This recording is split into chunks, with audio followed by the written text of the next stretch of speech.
force or something na nag-work sa isang, and then sa isang believer o sa isang Christian, but after that ay wala na po. So, but we believe that God, the Holy Spirit is what the Bible says is God. So, in 1 Corinthians chapter 2, we are dealing about spiritual things since we are talking about the Holy Ghost sa ngayon pong umaga po na ito, sa kanya pong ministry. A lot of things na nangyari po nung naligtas po tayo, na ginawa po ng Holy Ghost. Most of us, alam po natin na alam po natin ang ginawa po ng Panginoong Hesus patungkol po sa kaligtasan po natin, and also the God the Father sa ating pong kaligtasan. But churches today is yung less important po ay napupunta po sa Holy Spirit. So that's why hindi po natin namalayan minsan that na nakikwench na po natin yung Holy Spirit, nagigrieve na po natin yung Holy Spirit because we are not yung nagbibigay po ng importance, your other Christians are nagbibigay po ng importance po sa reality po ng Holy Ghost sa ating pong buhay. So the Bible says in verse 10 in 1 Corinthians chapter 2, but God hath revealed them unto us by His Spirit. That's talking about the mystery that we studied before. For the Spirit searcheth all things, yea, the deep things of God. So the Holy Spirit, without the Holy Ghost in our life, ay una, wala po tayo dito.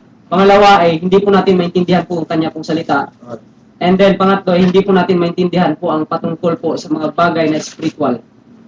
Bakit? Verse 11. For what man knoweth the things of a man, save the spirit of man, which is in him? Even so the things of God knoweth no man but the Spirit of God.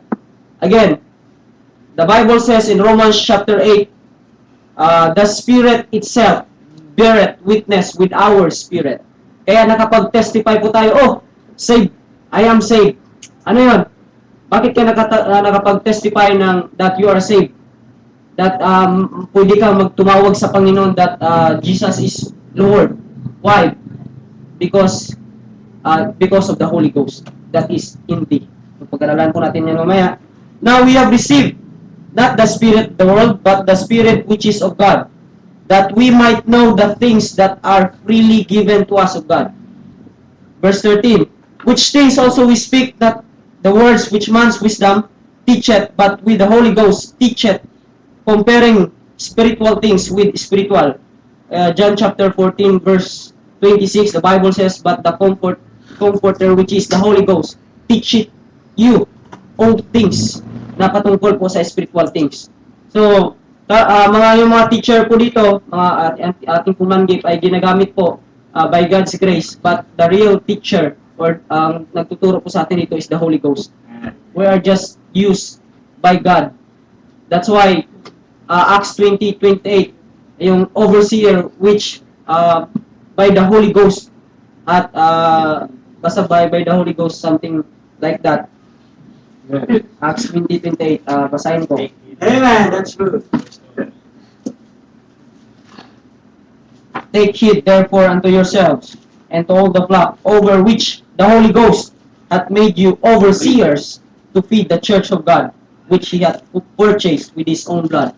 So, the job, ang naglagay po dito, naglagay po ng manggip or ng overseer is the Holy Ghost. Amen. Without the Holy Ghost, wala po tayong makikita na ganito pong gatherings. Next, verse 13.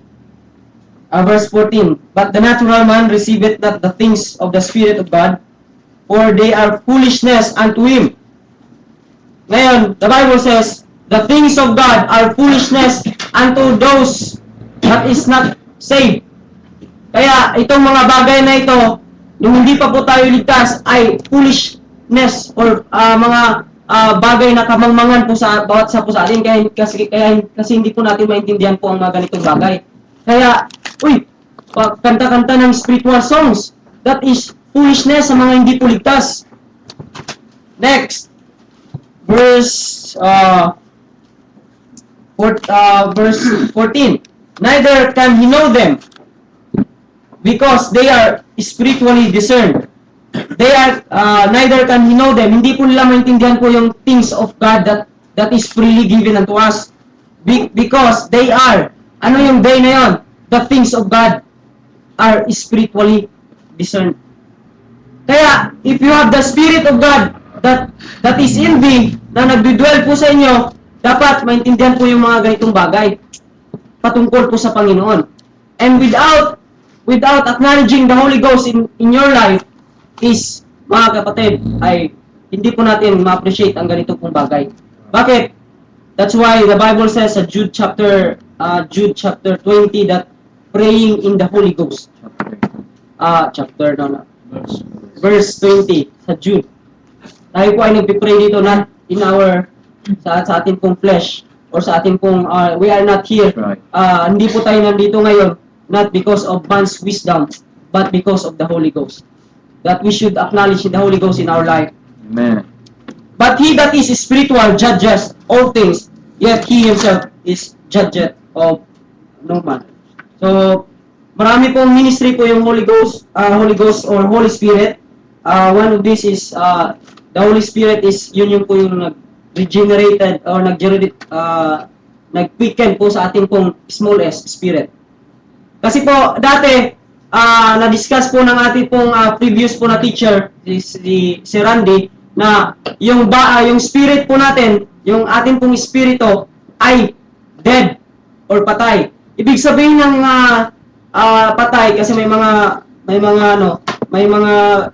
nabasa akong sino ba yung book na yon na sabi niya paano mamatay ang isang espiritu when that is already life. So when kapag sinasabi po natin na dead spiritually, ibig pong sabihin nun ay nawala po yung connection sa Panginoon. Just like ito pong ilaw po na ito, pag in-off nyo po ito yung na in-off natin yung switch, nandyan pa din yung ilaw, kaya lang wala siyang, nandyan pa rin yung fluorescent yan, kaya lang wala siyang light. Naka-off siya. That's why, nung sila Adam at saka si Eve, ay na-disobey nila yung commandment po ng Panginoon, nawalan po sila ng light, nawalan po sila ng connection sa Panginoon. That's why, pag wala itong light, kitang-kita po yan, makikita po yung nakedness po ng fluorescent po. So, that's why, nung nawala po yung light, nung nagkasala po si Adam at saka si Eve, nawala po yung glory po nila. That's why nakita nila yung nakedness nila. Kaya I believe, yung clothes nila Adam at saka ni Eve before is their glory na naglalight. Kaya hindi nila nakakita yung sarili nila na naked sila because meron